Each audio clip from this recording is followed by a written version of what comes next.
जंग के दौरान आला फौजी जनरल की कार में बम धमाका, फौजी जनरल मौके पर ही हलाक। धमाके में 300 ग्राम से जायद TNT जितनी ताकत इस्तेमाल की गई। रूस और यूक्रेन के दरमियान कशीदगी थम न सकी। दोनों ममालिक के दरमियान जंग जारी है। रूस के दारुल हुकूमत में रूसी फौज के एक आला जनरल यारोस्लाव मोस्कालिक की कार में धमाके से मौत हो गई। रूसी मीडिया के मुताबिक 59 साला जनरल मोस्कालिक बालाशिखा मॉस्को में नेस्टेरूफ बुलेविद पर वाक़े अपनी गाड़ी पर सवार थे तो उनकी कार में धमाका हुआ।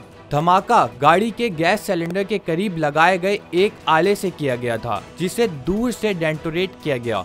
इमरजेंसी सर्विसेज ने बताया कि धमाके में 300 ग्राम से जायद TNT जितनी ताकत इस्तेमाल की गई थी। जनरल मोस्कालिक रूसी मुसल्लह अफवाज के जनरल स्टाफ के मेन ऑपरेशंस डायरेक्टरेट के डिप्टी चीफ थे। उन्होंने 2015 में यूक्रेन के साथ मुज़ाकरात में रूस की नुमाइंदगी भी की थी।